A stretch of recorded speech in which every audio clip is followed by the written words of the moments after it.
When you think of something lost, what do you think of? What comes to mind? Is it the sweatshirt that your kid left at school and is now in a box? Or is it when you lose something and try to inquire the whereabouts? This is something different. This is lost and found in a special way. It was 5 a.m. as I awoke in Los Angeles to go to the Rose Bowl swap meet in Pasadena, California. What I found were 3 boxes containing these images. I spent the next year going through them and trying to figure out where they came from.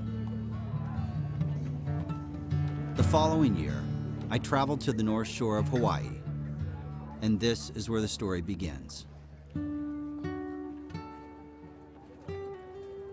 This is Lost and Found.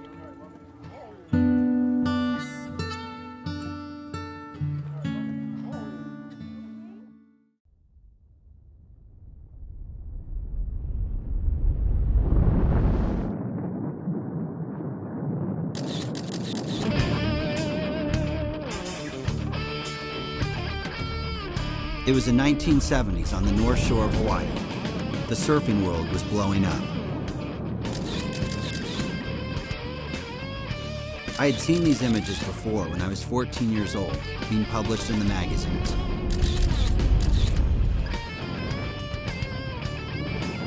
I knew there were stories there, and I knew that they needed to be told. I wanted to find them. I wanted their memories.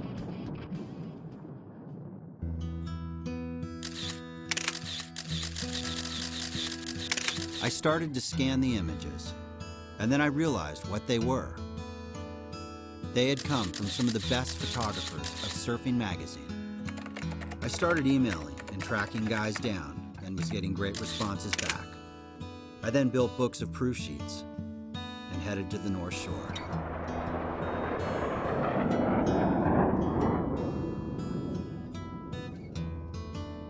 Hey, thanks. I really appreciate your time helping us out with this project. I know we touched base, but I got the collection of photographs, and maybe we can get together and I can show you.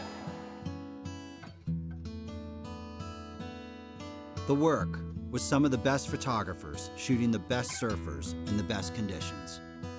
These were special images. Not many people would have access to this array of work.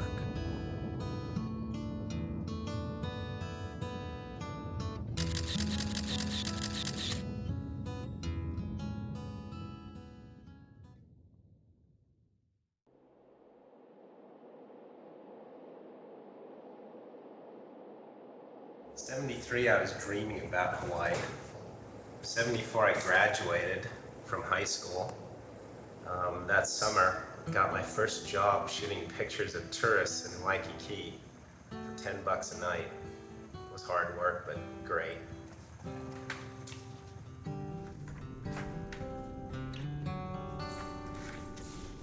I had a lot of issues then because I'd go down to the beach, like at Pipeline, and it would be perfect. And my friends would go get your camera. And I'd run home, I'd look at my camera, I'd look at my surfboard, look at my camera, grab my surfboard and go back to the beach. I must have done that hundreds of times. And so consequently, my photography career got off to kind of a slow start. But I did get to see incredible surfing. You know, I saw my favorite surfers, which were Barry Kanayapuni and Gerry Lopez, of course, some of the Pipeline guys. And that generation that emerged was also, you know, the Bertelmans and the Mark Liddells and the Buttons. Wow, this is the crew. This is like the second crew. This is Lance Trout from Florida, really talented photographer at the time. That's got to be Merkel. He was the hardest working guy in the business.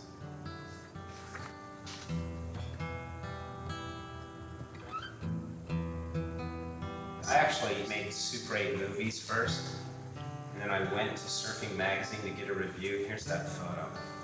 Should I write on here? Yeah, go for it. So you were just hired as contractors on a freelance basis?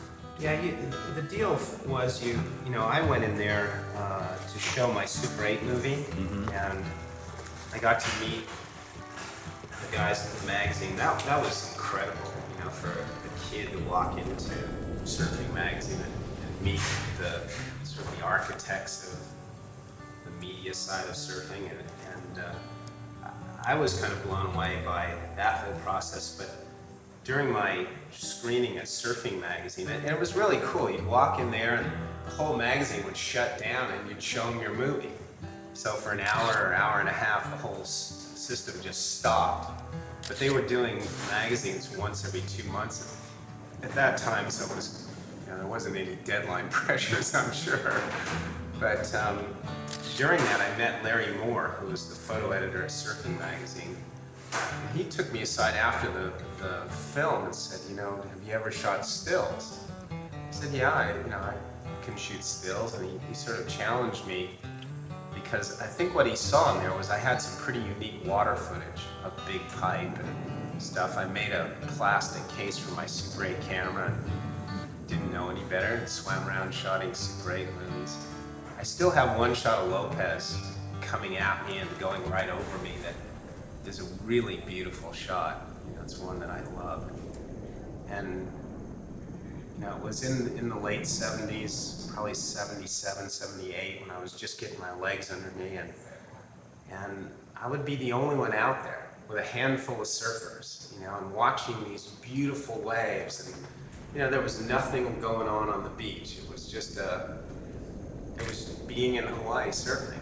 And I think those moments of being alone out there amongst that, in that environment, amongst those waves, and watching the things happening and shooting photos, not on a furious basis and I gotta get the shot basis, but wow, this is really a beautiful wave. I'm gonna shoot this wave.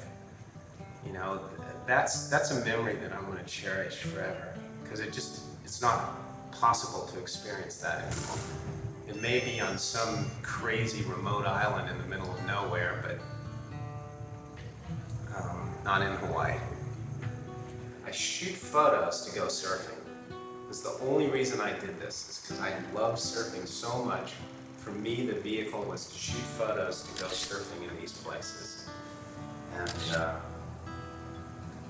that was a moment.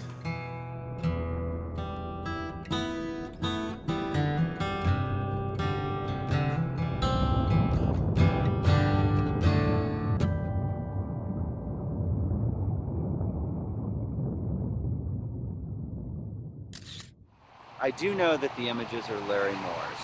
I think it's definitely, I'm 110% sure that this is an archive of Surfing Magazine that Larry Moore did for the magazine while it was edited. Because if you look at some of the issues from the 70s, it wasn't all color. It's a combination of color and black and white. And the way he had to make these dupes to then figure out how he was going to edit these images together.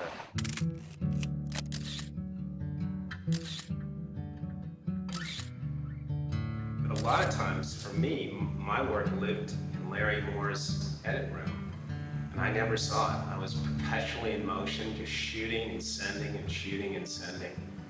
Being on extended trips, and he'd organize couriers with surfers. They'd bring me new film, I'd send my film back with somebody going home, and I didn't really see a lot of it. It's funny, you don't even think about those things when they're happening. You're a kid and you're going, wow, Surfing Magazine gave me 5 rolls of film and said, go away and come back if you get anything good, and then all of a sudden you're in a career.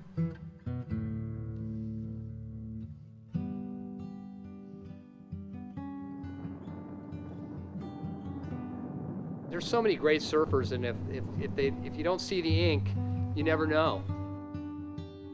God, how many times we go up and down the North Shore looking for which place was the best surf spot. There's like 25, 30 surf spots on this 7-mile stretch. Some of the most beautiful beaches and best waves in the whole world. and a lot of them all in an area. It was just a really, really special time and place. Perfect day is just a perfect day. 30 years ago, 35 years ago, 3 days ago, whatever it is. It's just perfect day is a perfect day and always will be that way. And everyone's always, no matter what the generation or the era or the period is, everyone's going to always have the same comment, the same glow in their eye, and the same sort of like a little bit of a head spinning kind of smile, how good the surf was today. This ocean is just amazing, what it does and what it can do, you know?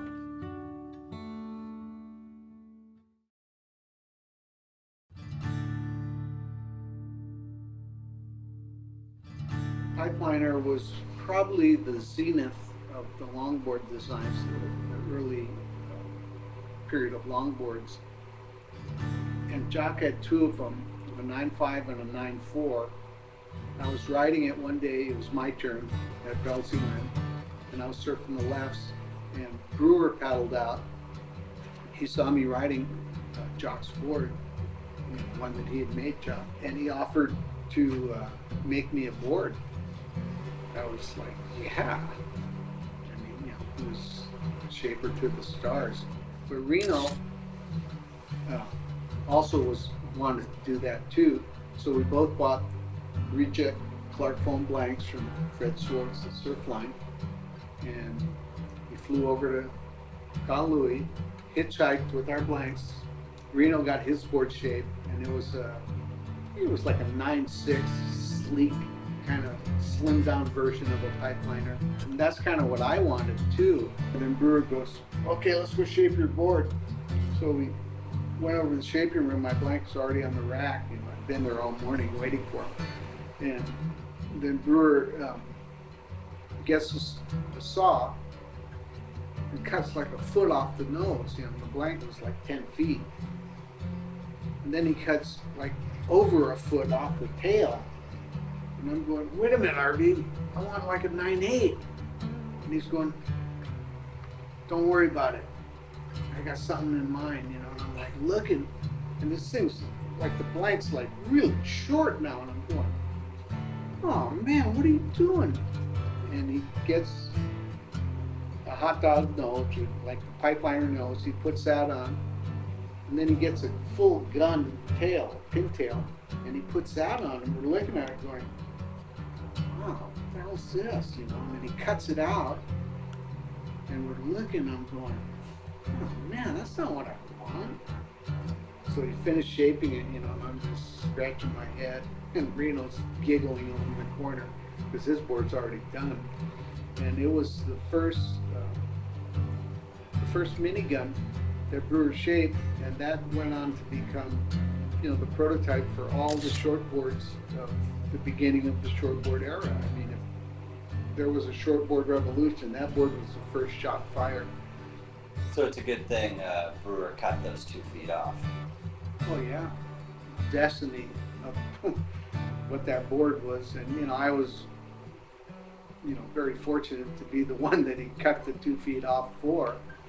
This is a sequence of Jerry at Pipe. That's him standing there. Is that you? Yeah. Do you remember that photo of you, Jerry, standing there? No, but I remember those shorts. That was during the filming of Big Wednesday. Gerry was pretty quiet. You know, he was kind of the epicenter of the whole movement. You know, and he was cool in ways that I still wish I could emulate.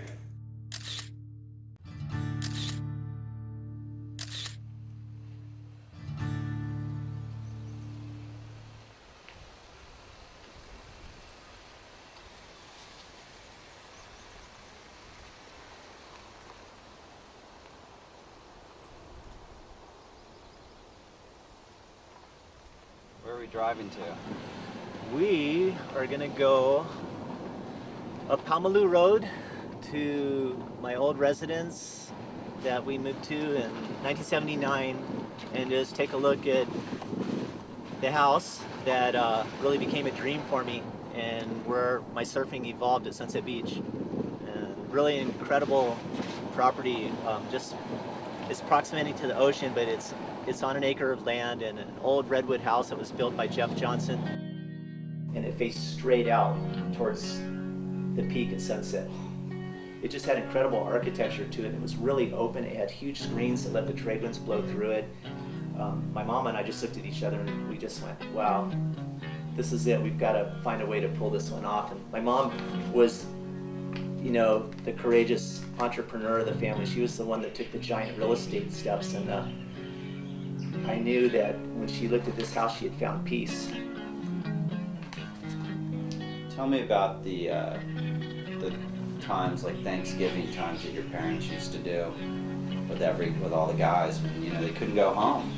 Yeah, we, you know, God, there was the friends from Santa Cruz, Richard Schmidt and crew, and then there was all the Australian surfers that I competed with when I went down under, and my mom, you know, she just loved opening up the house around Thanksgiving time. We had this incredible house, and it was just the perfect house for doing this, and you know, that was just the type of person she was. She knew that all these kids were over here, they were all surfing, and you know, it's Thanksgiving and you're away from home, and that's just a really special moment, you know, and you're used to being with family. So she opened up our house, and we just had really amazing Thanksgiving dinners, and there was just surfers from everywhere there, you know, and it was just a great time to share and kind of just share the aloha and talk about the past year and the upcoming year, and not to mention the food was incredible, but it was family and friends and then visiting surfers, and still to this day a lot of surfers still talk about those particular times. It was really, really amazing to look back on that. Mrs. Owens and Mr. Owens and the Owens family fed more people in their lifetime. God rest her soul, Mrs. Owens is not here today, but Mr. Owens is. In between, I don't know what it cost the poor guy. He was just in the military. It must have cost him a fortune to feed everybody. 3 turkeys came out of her oven, but everybody was at the Owenses. So everybody stayed for Thanksgiving, and everybody stayed for Christmas, and everybody got gifts. And the Aussies went home with all this new stuff that their new families and new friends had bought. No, there's something under the tree for you, Mark, or for Sean, or whatever. And Rabbit would walk out of it with a brand new sweater. And it was Christmas gifts. And it was so much fun because there's all these guys that you're just getting to know, or maybe it's your second year knowing them. And they're not really, they have stuff waiting at home for them when they finally get home, and they're not going home for a couple months. Because the good photos are going to get taken over the next 60 days. We had a Thanksgiving the year of the hurricane where there was no power, no water. We were going down and getting water out of the ocean in buckets to use the toilets. I mean, it was, the windows were all taped up, but Janet made Thanksgiving happen for all the guys from out of town. It was fabulous. Still to this day, a lot of surfers still talk about those particular times. It was really, really amazing to look back on that. My mom is a special person.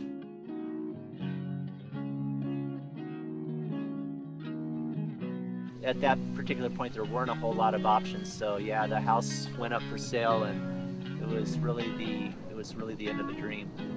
So, but I feel so grateful that from 1979 right on into the late 80s, it was really probably the best time of my life, and to be right here and to be such close proximity to sunset, and all the special people that used to come over, and just feel really grateful that I was able to experience that. And my mom and my dad, they made that happen. My mom was the risk taker. She got us here. My dad was the one that had the steady income, and so without that, none of it would have been possible. So it's life. Yep.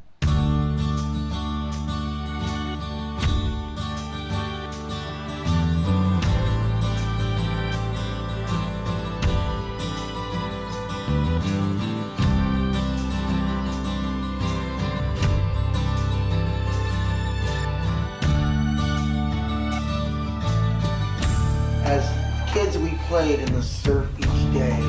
The surf and sand seemed to guide our way. time went on, things seemed to change.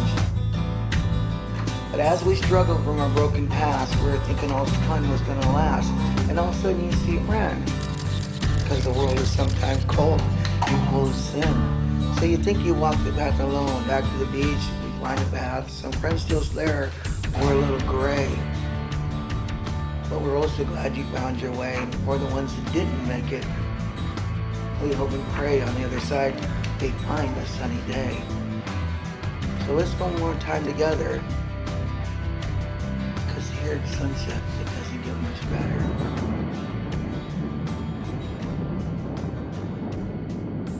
This was really cool to be a part of that. It was a movement. The goal with this thing is to keep it together as one piece and let everyone see it and enjoy it. It's Jock Sutherland, bro. Good Jocko, dude. Ah, this is my Volkswagen. Michael Ho, Buttons, Dane. Real good shot of him. Yeah. Dane can't blow it too, man. That kid raps. See, that's Dane, that's me, and Buttons is where. Okay, so this one? That's Dane. He was like built like a brick shit up. Dane just fucking stroking back door, just stand up. This thing go try and knock me off, man. Fucking power. My skateboarding days. Yeah. So a lot of these guys, they didn't even see pictures, you know? And this is a part of their history. Believe it or not, man, people just pick up boxes and they freaking throw them away. There's some gems in here that you just, that this is the history. This is a pictorial history in the sport of surfing. Yeah, you got a bit of history here. It's gnarly, bro. It's way cool. Oh, this is definitely Bertlemann. Could be nobody else with that hair, huh? Wow. Got a lot of stuff in here. Funny when you see a photo of somebody you haven't seen in 20 years minimum. And it reminds you, that's what this is sort of like doing for me right now. It's just reminding me how good some people were then. When did it click for you that you really had something special? Good question. From the first wave. Yeah, I lived right a few blocks away from Ala. So I was down there every freaking morning. Before school, after school, during school. Larry never would go to school. Truant officer would always be looking for him. We'd hide him. Well, we never saw him. Yeah, we used to sleep in the rocks over there. So we'd be the first guys to get out. I just surfed every freaking day. All day. This shot right here, this is Blacks. Is that you? Yeah. I could almost feel the waves. How old are you, Hire, babe? You're young. Yeah. Oh, I was young one day. I think I kind of remember. All I wanted to do was shorten up all those lines, like all the long telegraphic turns. And I just wanted to shorten everything. And the boards weren't helping back then. That's why I said we had to move the fins all the way up and make them loose in the box. We had to create our own. So we did the swallowtail and everything else. What he wanted to do was do all these turns and rip the wave up. He was grooving, huh? He was carving. He was carving. He was on a whole, everybody was going this way, he was going that way. Bertlemann, I think his influence has been one of the most powerful influences on board sports because he was one of the first guys to really put his whole body into a turn, drop his knees, bend his knees. The kind of surfing he was doing at the time was just revolutionary, and everybody felt, one way or another, everybody was impacted by the type of surfing that he did. They say he was the most unfairly judged surfer because of all his maneuvers. Like I was one of the first guys to put stickers on boards. Because I was watching the races, the car races, and they have all their logos on the cars. Like, this is how they make their money. So my surfboard was my car. I put all stickers on, and the ones that shows the most is on the nose. I mean, almost more than 20 shots, cover shots. Really? All different magazines. In fact, there was 1 month, Bernie Baker told me, I was on all the covers, all in 1 month. Wow, how's that cover shot of Birdman, man? Birdman every year, every month. Cover shot. I used to trip on that. After so many covers I got, I told the guys sitting in the parking lot, I bet you $500 that I could pick the first guy who walks across the parking lot and get him on the cover. They go, nah, bullshit. So, okay, see the kid walking across the parking lot? I grabbed him, took him out to Kaiser's. The next month he was on the cover. The only picture he ever got in a magazine. His name was Burrell Thin. That's his really cool. That's the only cover he ever got. The only picture he ever got. Why did he get the cover? Because what I told him what to do is his color, shorts, and what wave you pick. And what you gotta do is find out what size lens the photographer is using. If it's a long lens, you can do it anywhere. If it's a short lens, figure out you got to do the maneuver right next to him. Got him on the cover. My whole thing that I had in my head was I had to make surfing bigger than it was so that everybody would want to surf, quit their jobs and go surfing. That's why I gave some of my trophies to the museums, because they only collect dust in my house. And that way everybody else gets to see them. Yeah, well, I'd like to have some of that dust. We only have this. Yeah. That's the only one you got That's left? the first, That's the only what was that, the first Haliva? First annual Haleiwa Open, 1971. Yeah. First place juniors. You dream of surfing out there. Eat, sleep, think surfing. Like I said, I fall out of bed thinking of new maneuvers to do. He dreams so intensely that, I mean, sometimes I just have to hang onto the bed at night. But last night he did such a turn that he literally went off the lip and onto the floor. He still dreams that he's surfing. Got this new knee now, look. Ouch. Hopefully I can get back in the water and surf again. I haven't surfed since 2001. I was paralyzed and then had the operation and I could move around. Now I'm not in a wheelchair anymore. It says, our fellow surfers who art in heaven, inspiration be thy name. Thy surf spot come, thy surfing done, earth it is in heaven. Give us this day our daily surf, and forgive us our drop-ins, as we forgive those who drop in on us. Lead us not into temptation, but deliver us from deep tube rides and bad wipeouts. For thy is the power and glory behind surfing, amen. Now we got a prayer.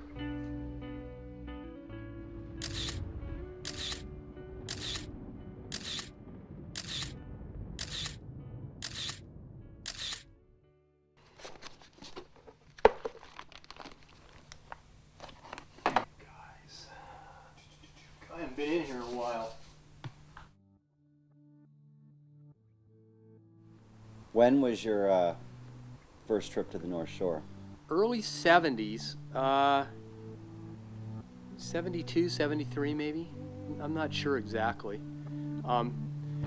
No connection really to any of the magazines at that point. I just went with a buddy of mine, go surfing and take a few photos, and came home and took them to Flame, and they used enough stuff that it paid for my trip, and I went, I think I could do this for a while.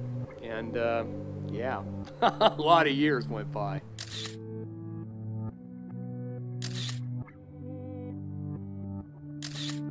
Surfers went, photographers went. And there weren't a million guys like there are today shooting, so you know, you'd go and you'd know you're friends with all those guys, and it was always fun to go to the North Shore, and you'd have your new piece of equipment or a new water housing or something you wanted to try out for the winter, and it was very competitive between some of us, and other guys it was just great friendship, and you know, there was great competitiveness between surfer and surfing. I think that's something that's been lost that I miss terribly. People would show up and you know, it was definitely the proving grounds. They always said, you know, you're not going to make a name for yourself unless you go to the North Shore. And I think that was true for the surfers and the photographers. And it was hardcore. It seems like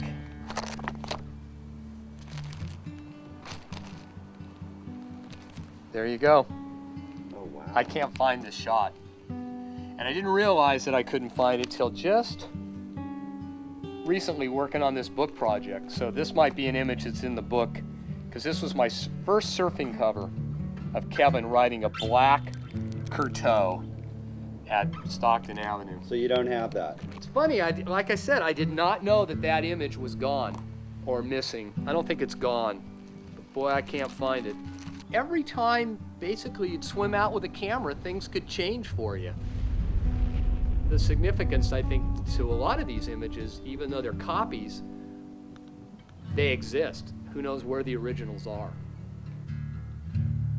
And the sad thing is some of the photographers are gone, and you know, where are their images? Those guys that are gone, I think, are it's hard.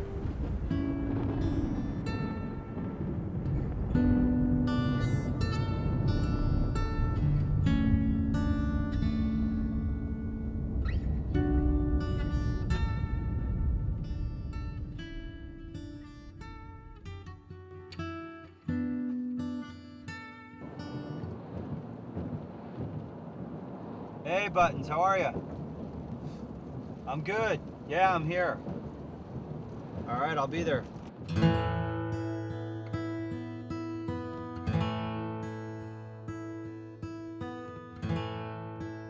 Well, there was only a handful of guys surfing. Gerry Lopez, Marino Aguilaro, Jock Sutherland, Barry Kanapuni. I actually just sit on the beach and just be mesmerized by these guys.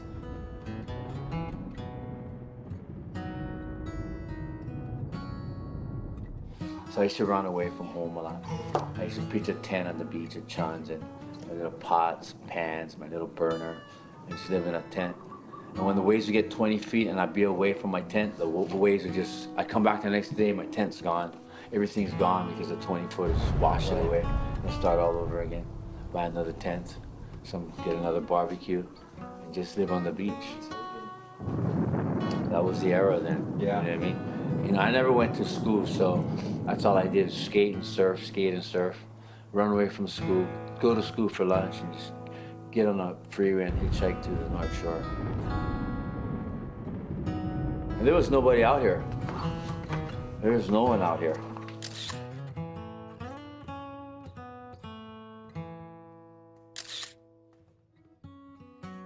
But it's growing a lot more than when I was a kid, for sure. Oh yeah, that's there. You are. No way, dude. What do you think of that? Oh, that's classic. Hey, it's my friend Bobby Judd. That's Mark Liddell. Wow. Is that you? It's Larry Bertman. I thought so. Yeah. We kind of look alike, yeah?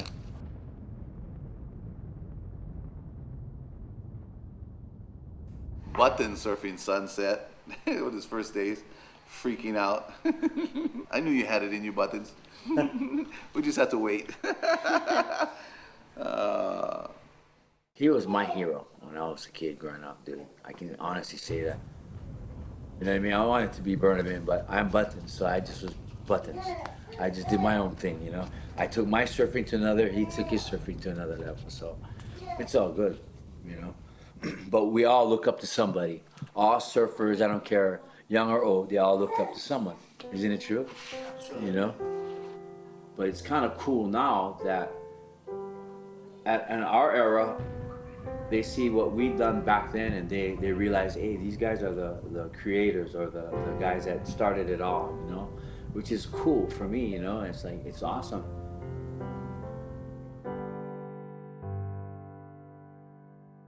I still got this soul, man. I don't think that'll ever go away from me. I got that from my mom, man. I was raised by my mom, so I'm like her. She was really with 2 feet on the ground and never changed. You know? So that's kind of person. She's still around? No, my mom, she passed about 2 years ago. But we'll meet up again, for sure, I'm sure. Yeah. But I pretty much learned from her, you know what I mean? My mom. Still ride a local motion? No. He promised me the road when I was a kid, and then he ended up selling the company for, I don't know, $17 million to a company out of Japan, and right when he did that, he let me go. You gotta go with the punches, huh? And you know, I wish I was smarter then to have invested in something, but I was a kid, so I didn't know best. You know, I didn't know. I just, whatever.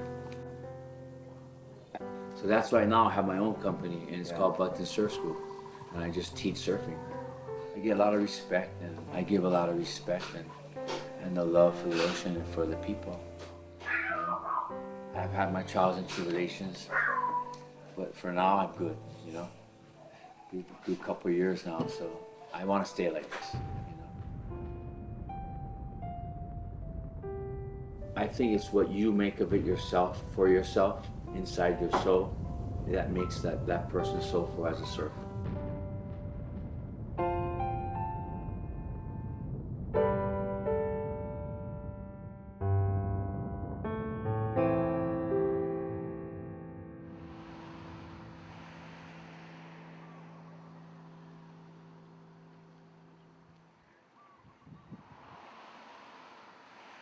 I'd be interested to be able to see some of the Feynman stuff.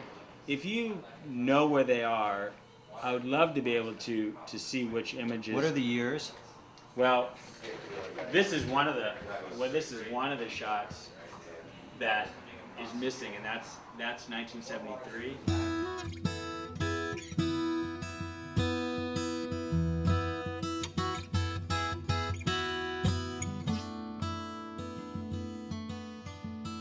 That's my brother on this board. That's the same day. And I don't have that slide. That's unbelievable, man. These are Feynman shots. This is Jay Riddle at Silver Strand right there. That's a Feynman shot. A lot of these days we filmed at the same time, so not only do we have the stills, but we have the films. Feynman was just brilliant at how he did all this stuff, and I've tried to keep it all on Russ in 77 over in Hawaii. And that's that same board as that one shot. Now that is missing. This is a shot of me that is really, now that's just makes my day. Really? I developed that film. I processed that in my darkroom.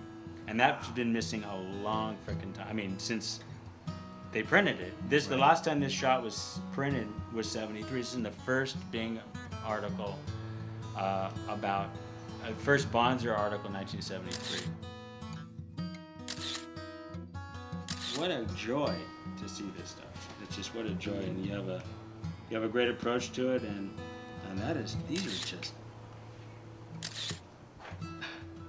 these are the best photos ever. Some of these are the best photos ever shot. I mean, you know, they're considered that. Dude, you freaking rock. Insane, I'm man. stoked. I'm glad I came by. You made my day, man.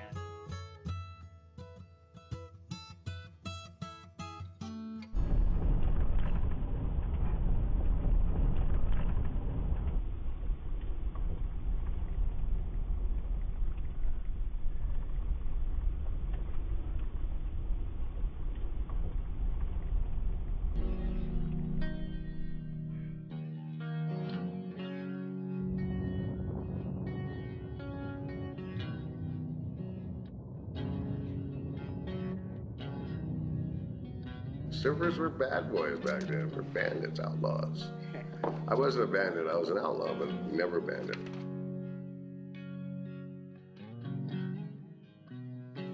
Boy, oh boy, going back in time.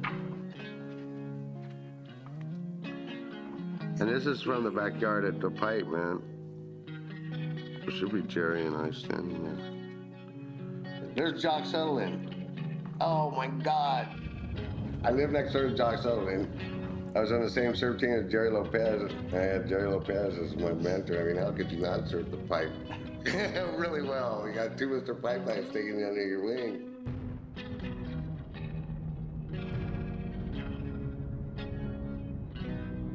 Wherever was the best place was where we all surfed, you know, which was unreal now that I think about it, because most people nowadays, they go where it's the least crowded instead of where it's the best. I was the only pro surfer that lived on the North Shore. BK and all those guys, they were all from town. And if you weren't here all the time, you missed a lot. Such good waves. You ever had a wave coming at you that God has created such a perfect entity, such a perfect thing? The main thing is you don't blow it. You're already blowing it before it's there. It's so perfect, it's so magnificent that you're just afraid because it's so magnificent. It's so awe-inspiring to just go. It's only, from my point of view, there's only this much area where it's the best place to catch that wave. And that's my area. That's mine. You guys can stay over here, you guys can stay over here. But right here is mine.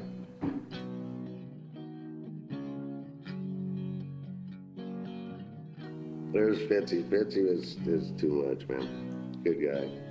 Who was catching this set wave, and there's this blonde-haired, curly-haired guy, you know, trying to drop in on me. And I just went, hey, man, mercy, man. Give me some mercy. And he backed off and rode the wave, and I was like, God.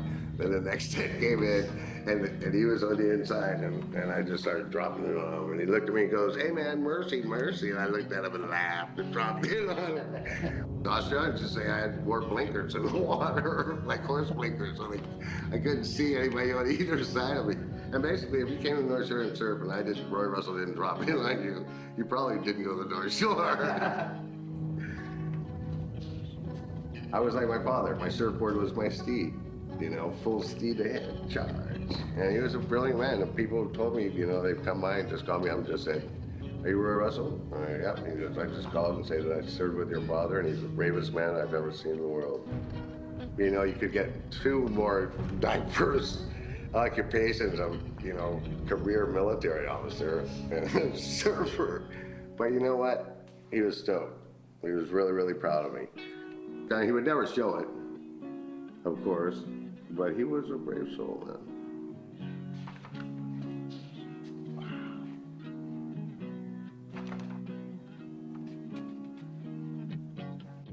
I was always amazed by how all the kids used to sit there and just go through the new mag just to see if their picture was in it. Were you friends with any of the photographers? All of them. I worked well with them. They all liked working with me. I was a character, man. I was a character.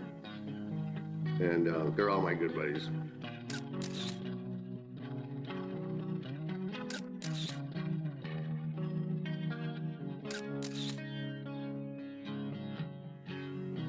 That's one thing I'm very proud of myself, is that I've stuck with Lightning Bolt, you know, been loyal to Lightning Bolt through all the years, because I did the first Rip Curl ad in Surfer Magazine. I did the first Quicksilver ad. And then Doug Warbrick called me and wrote me a letter. He goes, okay, Rory, you got to figure it out. Rip Curl, Lightning Bolt, or Quicksilver? And I chose Lightning Bolt because I was loyal to it. And they went out of business. But you know what? It all came around. And it's all coming back, and I think the energy is real good with the Lightning Bolt thing. So it was well worth it being a loyal person. How is it to see these images? Making me feel like a kid again, which is good. I'm losing years as we speak. I'm in the middle of a procedure here with my friend the photographer. Could I call you back in a bit? I learned a lot of my water skills from guys that were from my dad's era. Craig Noel, Mike Stang, Mickey Munoz, these guys when I first surfing my man stuff. These guys would take me under their wing, Buzzy Trent, you know, and say, okay, here's the lineup, kid. You know, Buzzy I first saw, was one of the first guys I ever saw with food in the water. He had like an apple or an orange out there at sunset. I go, that's cool, because back then, you know, we'd stay out for 5 hours at a time, you know, and not think about it.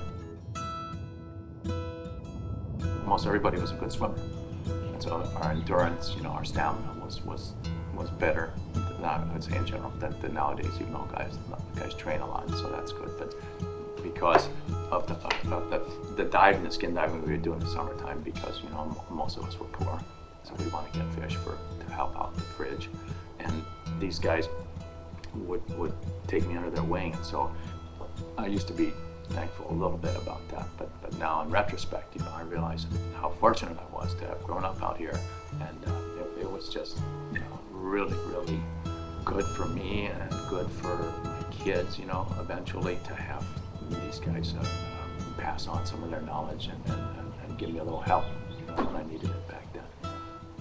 Looks like big sunset there, could be the bay, nice wall from the Ken Merkel shot there. Yeah. Good stuff in here. Gavin on a bicycle there. And this is an airbrush. A friend of mine did a big print of it. It's called Legend of Jocos. Why do they call it Jocos? Well, because back in the old days before leashes, guys did not want to surf there so much. But I surfed it because I grew up there. Back then when you surf, no leashes. You had to swim 10,000 miles too.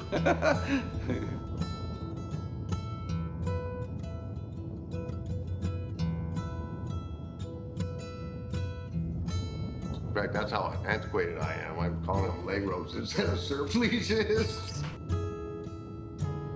Once you got the leg rope, everybody was in the lineup. You know, you didn't have half the lineup swimming in the reeds.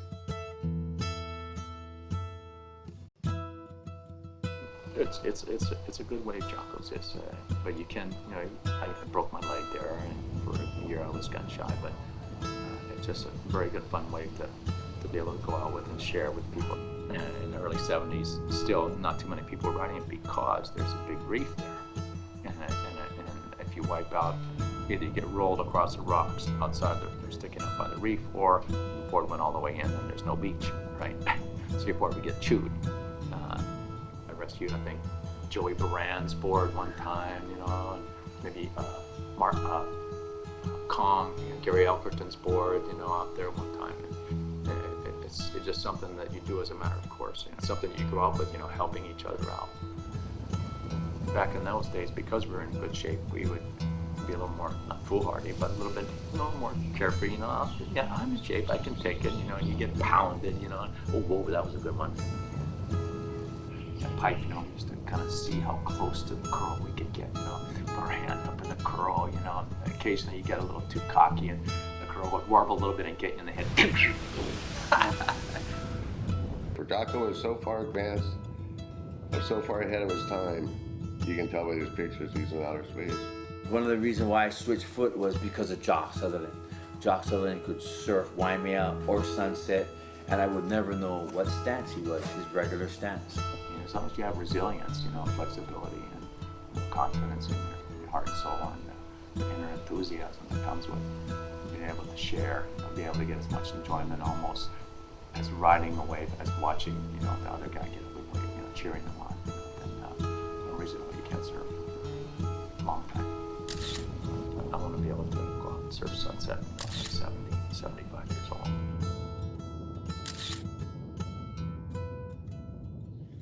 Do you know who this is? No, who? Hot Rod Hedeman. Hans Hedeman. Jeff Crawford, Ian Cairns, PT, and his girlfriend. He married her. How long were you in the North Shore? 25, not continuously, but 25 winters I pretty much went to the North Shore. From 1966 to 1991.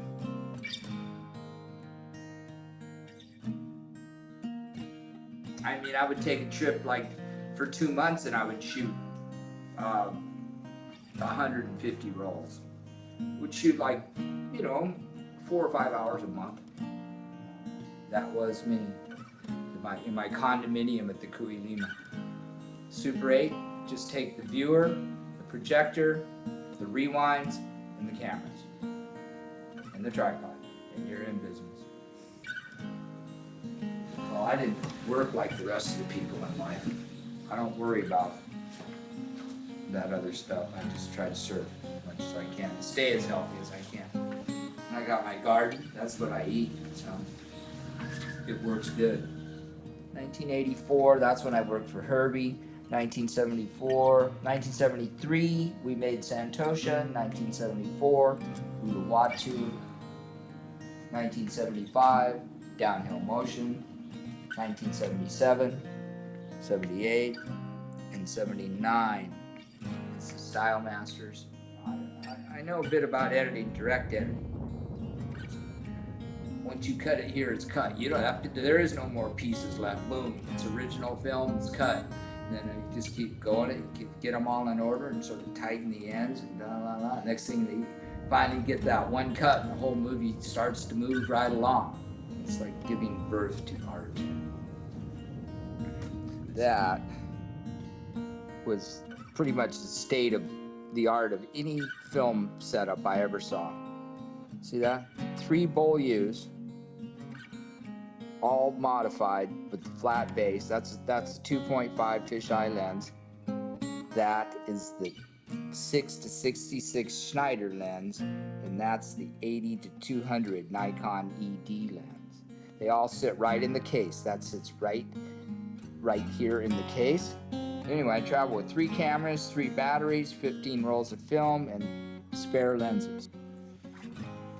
Here's my first photographs being printed. Smirnoff semis, 200 millimeter, 300 millimeter. That would have probably been 77. Sean and buttons. Editing is fabulously creative and stylistic thing. Once you, I don't know, it's just like doing a painting or something like that. But this one, I like this one. Wow. The albatross. Yeah. You can fly 10,000 miles without landing. They don't land. They just glide. I make green smoothies. I just come out, I put the banana, the soy milk, and the ice, and then I just come out here and just like clip off this plant. Take that much and just put it in the blender, drink it. There's a lot of stuff planted here.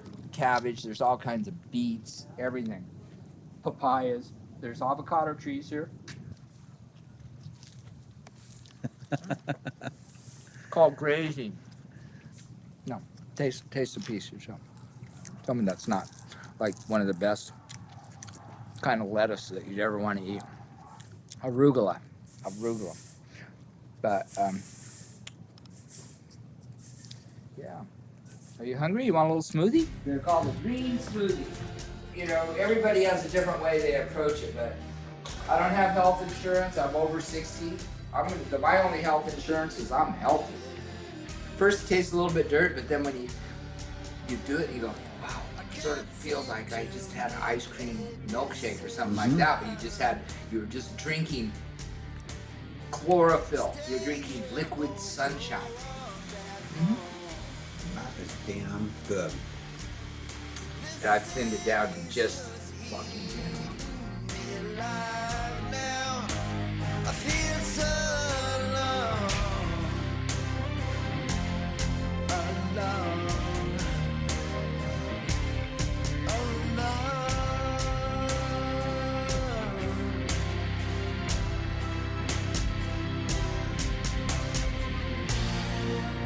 I make resolutions,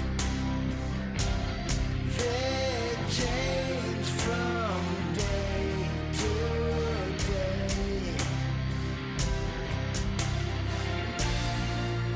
I break constitutions.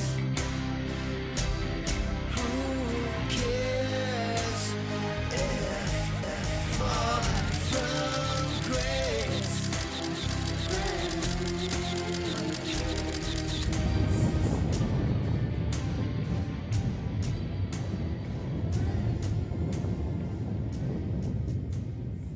So today we're on our way to see Dan Merkel. We've run into a few kind of snags because Dan is really angry at Surfing Magazine for losing these images and feels that it was their responsibility. But I hope that, you know, when we meet him, I hope that he sees that what we're doing is really a good thing and that we're not trying to cause any harm, that we're just trying to show people what his work was and the rest of the guys' work and get the stories from the guys who live that life.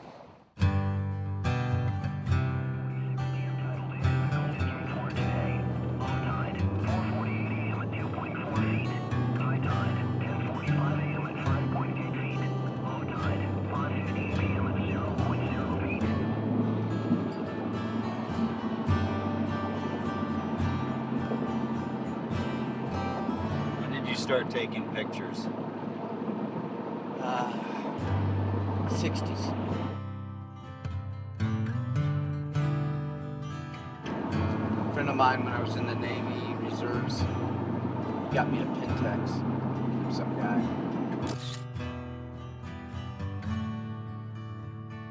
So did you know right away that you wanted to be a surf photographer? No. I was surfing. It just kind of happened. Yeah, I was just taking pictures, and then I met this lady. I worked on a Christmas tree lot in San Fernando Valley. And when I was talking to her, she said her husband was Dick Graham, and he was the editor of Surfing Magazine, original Peterson publication, surfing, before this Surfing Magazine.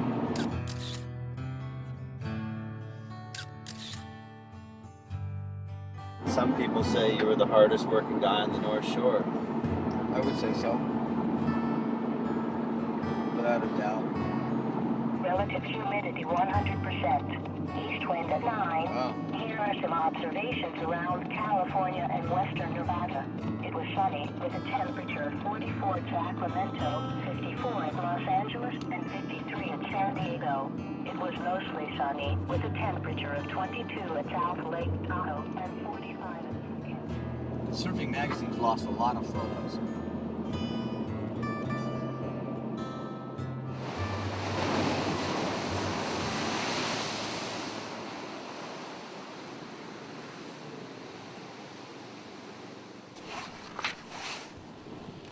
'76. That's my shot right there. And that one was mine.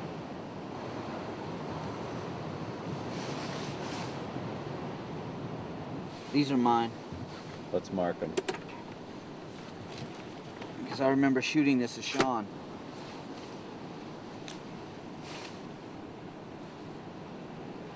This is mine. I have this in Interneg. This is the one of Mike Thompson I told you about. Yeah. Yeah. I'm in color, but Interneg. How is it to see some of these when you haven't seen them in 30 years? Cool. Trying to remember. These are Dave Gilovich. I've got this one. What is that from? That was a poster. Mark Richards.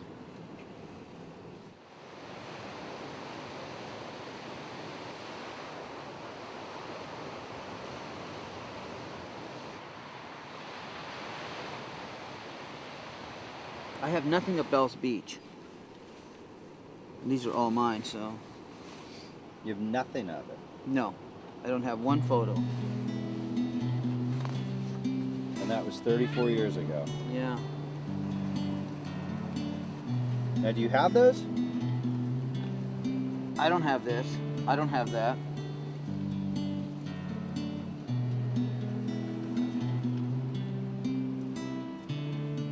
It's me. Hard at work. Yeah.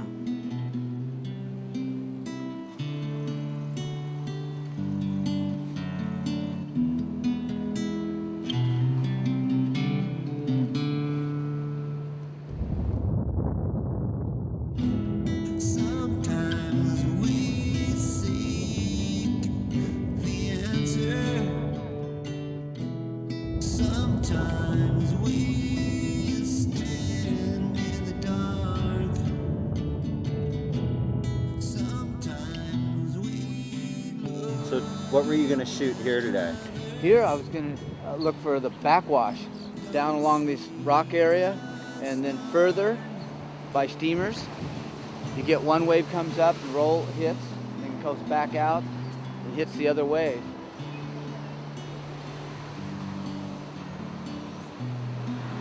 Tide's got to, everything has to be just right for that kind of stuff to happen. See, it's trying. I'll drive down inside. Because definitely I don't shoot in this kind of condition.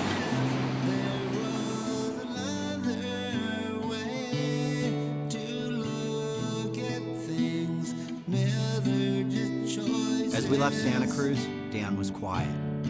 stand alone. He'd seen images he hadn't seen in over 30 years. And I was glad that I could share them with him.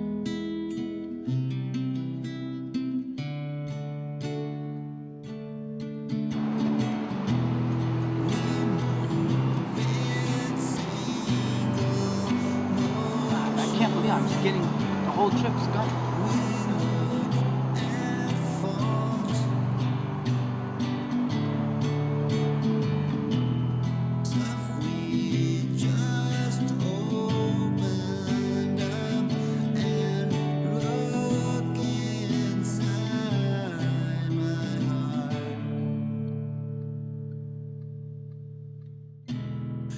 Man Mountain, yeah. Why Man Mountain? Because he was just like solid muscle, and he'd hike for miles to take a picture. Dan Merkel was the photographer. I mean, if you were going to kind of break into the limelight, so to speak, to kind of be legitimate, Dan Merkel had to think highly enough of you to take your picture. And if you could break through that barrier, then everything else would just kind of fall into place. Merkel shots from the late 70s are just incredible. That guy was on it.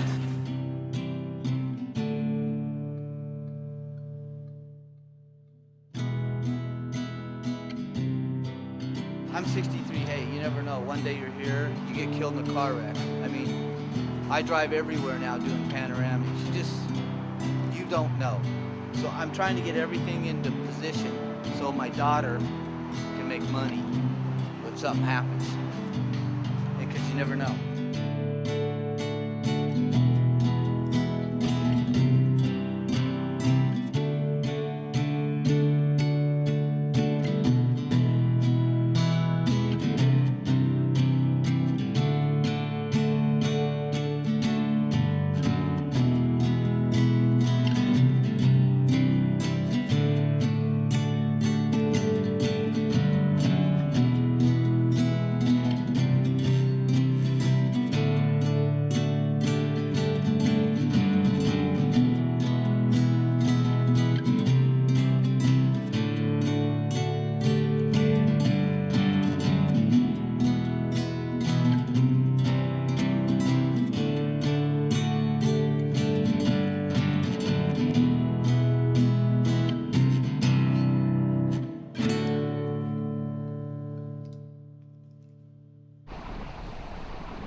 I went to see Larry Moore's wife, Candy, last weekend. I drove down and met her and kind of shared with her what we're doing, and I even asked her, like, what did she think?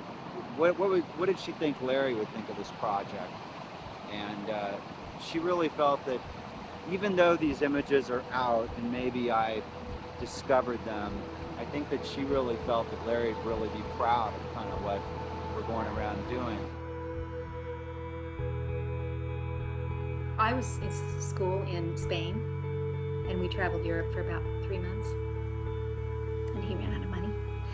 And we were talking about getting married, and I said, well, you're going to need a job when you get home, if we're getting married. And so he ran out of money, and his dad wired him some money, and he flew home, and I stayed, and he went to the darkroom at the magazine.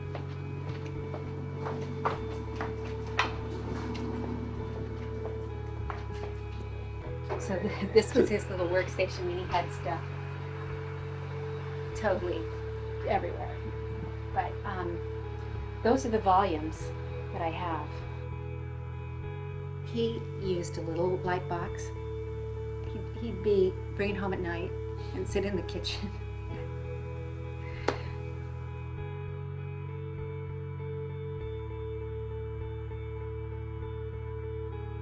Before Larry died, those 2.5 years when he was sick, he spent a lot of time connecting to people and giving away.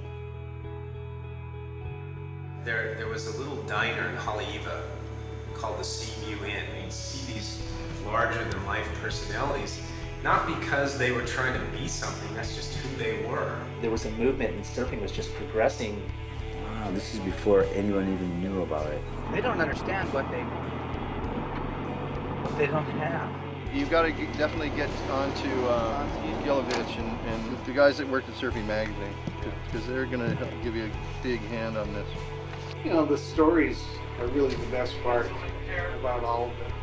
You should have like a museum showing. How is it to see some of these? It brings back memories. If you didn't have this, it'd be gone forever. You know, the North Shore was really, really bitching then. Those are the boys. You got the pictures of the right guys. It's not just like stray negatives. Those are the best surfers in the world of the day. I don't think he realized until he became ill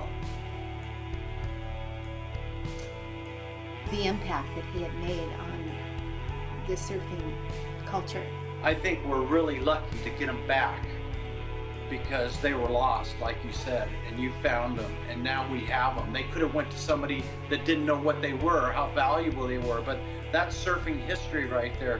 What do you think Larry would think of all this? I think he'd be blown away. I don't think things just happen like that. In life, we all have journeys. And this was my journey. Some people say that I didn't find it, but that it had found me.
Yourself free today. The choice